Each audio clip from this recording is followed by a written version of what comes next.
Hi, and welcome again to this latest episode of La Plata Ward 4 Update podcast and video. This is David Jenkins, La Plata Town Council member from Ward 4, and your host for this podcast and associated video, now all available on YouTube and YouTube Music. So what I want to talk about today is provide an excerpt from my last article that I'm writing for the forthcoming Spring 2025 Town Newsletter, which will be issued for March, April, and May. And I want to briefly talk about my hopes for the incoming Town Council, which they'll be in place after the election on May the 6th. And I believe then they will actually be sworn in on May the 10th, 2025. As you know, I'm not running again because of family reasons. And I'll be leaving the area within the next 12 to 14 months. So it's really been a privilege and an honor to serve on the council. I am proud of the things we have accomplished as a town council, as a team, to hopefully improve La Plata's quality of life. But I did want to focus now on what I hope the town council, the incoming council, will begin to look at and take action on. So let's quickly run through this. So this first slide, we'll talk about renew and expand the town's existing groundwater appropriation permit, also known as GAP. This is a permit required from the Maryland Department of Environment of how much water we can withdraw from the aquifer where the source is for our water, as well as Charles County. So hopefully the town will renew and then expand that existing groundwater appropriation permit to give us the appropriate allocation that we need. We're not running out of water, but we definitely need a new allocation so we can continue to have water. We have it, but again, we just need the allocation so it's there. And then as part of that process, and at the insistence of the Maryland Department of Environment, we also need to secure a water sharing agreement with Charles County. I mean, that was their recommendation because the county, as well as the town, need water. We all need water as residents of our community. The aquifers don't recognize any public or artificial political boundary. So they have suggested we work with the county to secure a water sharing agreement. We have been working on that, not only this council, but the prior council, but unfortunately we have not made a whole lot of progress to date. But hopefully that'll get better, and hopefully the next council, I hope, will make that a priority to secure these two items as quickly as possible. I do believe it is a public health issue because, again, we all need water. Let's move on to the next one. And this is a review and amend the town council's rules or procedures, which would prohibit what they define as ex parte communication. Please note that the Town Planning Commission has this clause, or this ex parte clause, in their rules of procedures. And what this means is, and I'm going to pardon me while I read this, and this is from the Maryland Department of Planning, an ex parte communication includes an oral or written communication not on the public record to which reasonable prior notice to all parties is not given. Such communication between commission members, in this case the Planning Commission, and interested persons is prohibited if relevant to the merits of a commission proceeding. They may be reviewing a site plan or other requirement that comes before the Town Planning Commission. Let me continue. Members should not discuss applications with applicants or other interested persons outside the confines of a public meeting, but should recommend that persons contact staff with any questions or concerns. So I'm just requesting, and I've made this earlier in my term, that in my view, this should be included in the town council's rules or procedures, which they're currently not. So hopefully the new council, when they take office, they will review these procedures and add this clause, because again, I believe it's currently in the Town Planning Commission's rules of procedures. This next one is, I hope the town can increase public town engagement with our residents. And there are examples that I have provided, and I'll include them here. Why don't we have fact sheets, just one-page fact sheets that talk about our town departments, what they do, their function and services to you, the residents. Why don't we have or expand the town's current YouTube channel to include video interviews of council members, the department directors, or other key staff. And I give you an example, and I know some people roll their eyes and maybe groan about it, but I would refer you to the chart, and this is a link, and at the bottom here, I provided links to all these, and I will provide in the notes links to all what I'm referring to. But Charles County Government YouTube channel has a load of information that they put out to the public about the budget, about all the different departments, about what different programs are doing, all in the interest of keeping you, the residents, informed. So I would suggest, why don't we do that for our La Plata YouTube channel? And then another item here, why don't we create a budget portal for greater transparency during the current budget preparation process, and then also to track how our budget is performing during the fiscal year. And two good examples are Frederick County, Maryland. They have a portal. That's the link to it, a Frederick County budget portal. And then a smaller community, Chapel Hill, North Carolina. There's another good example. There are many other examples, but I just provided you to show you the breadth of what things they do. And I would urge the new council to do this as well. Next one, I would hopefully the council would fix and implement a pension system for new town employees, including the police, that was approved by us almost a year ago. And unfortunately, we still have not completed that task. I know as finishing up my fourth and final year, we've been working on this for probably 3 out of the 4 years. So I hope the new council, the incoming council, will complete this task. I understand, and I know it's not easy, but frankly, we've been kind of messing around with this thing for a number of years during this council, but also previous council. So I would hope that that is, the future council would complete this. The next bullet item, adopt and implement an adequate public facilities ordinance. And in my view, that should also include a fiscal impact analysis component. What I mean by that is, what is the cost of development when somebody comes to the town and they want to develop a large project?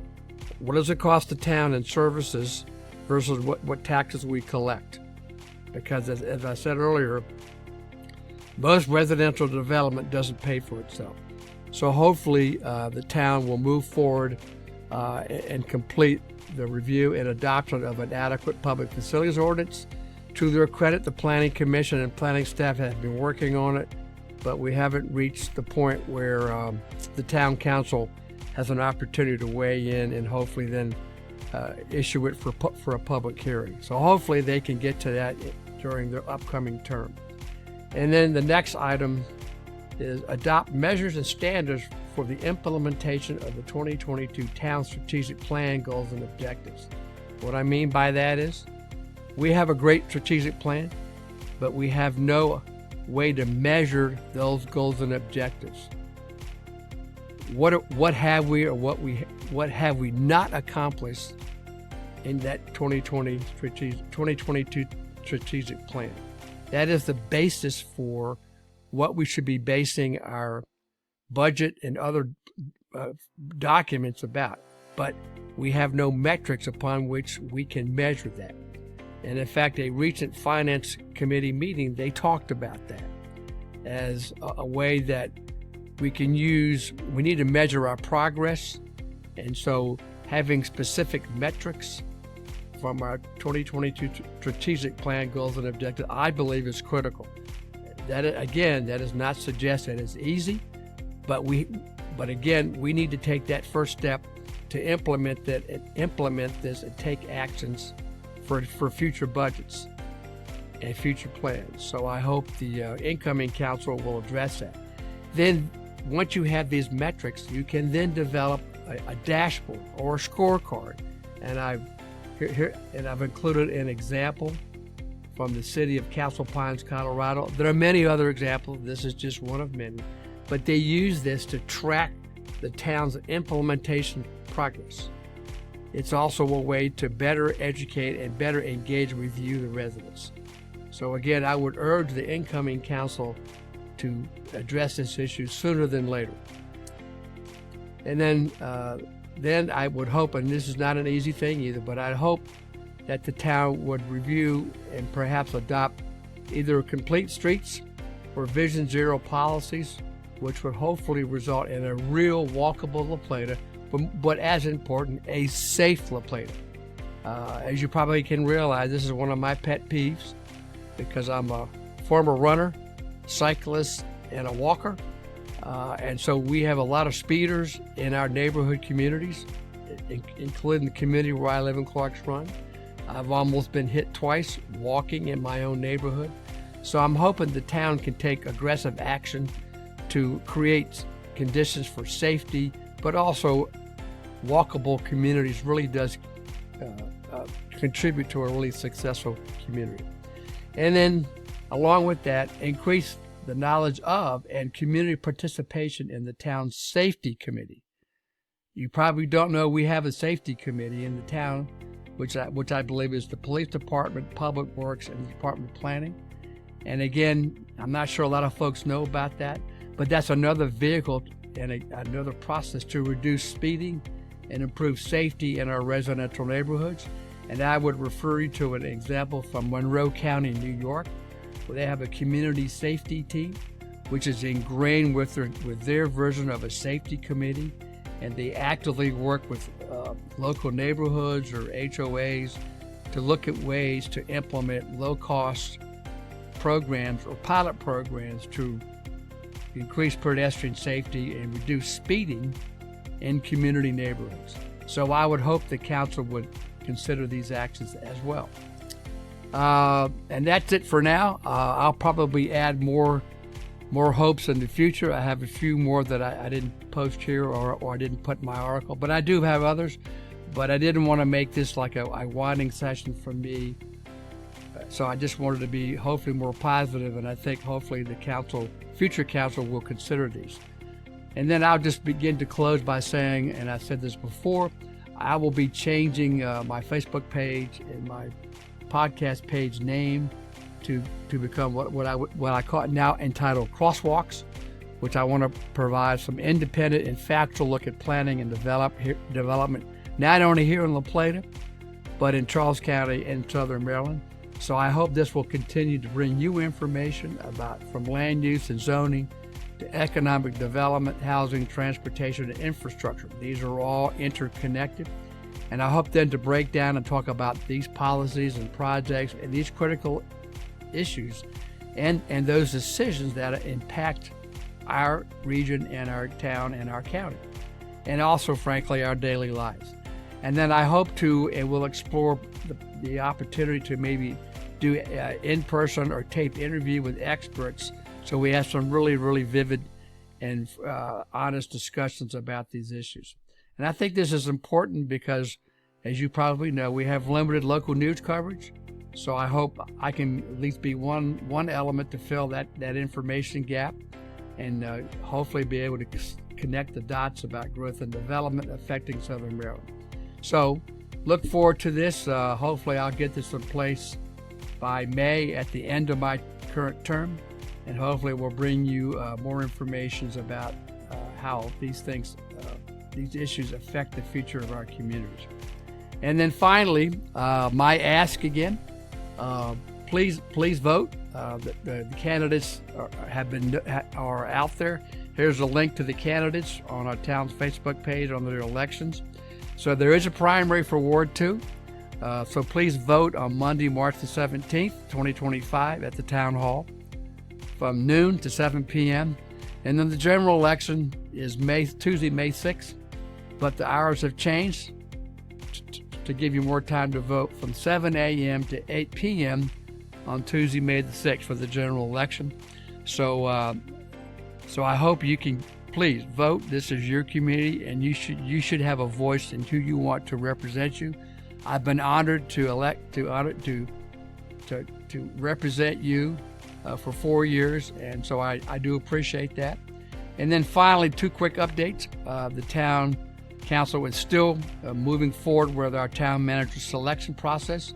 So we have narrowed down the 10 top candidates to the top 3, and we'll be asking them to come to La Plata for in-person interviews, and we're looking to see if we can schedule that in-person interviews here in the town on March the 26th. That has not been confirmed yet, but that's the target date. And then I would also encourage you, and I'll give you a link to this, that the newly formed Finance Committee has been meeting since January 2025.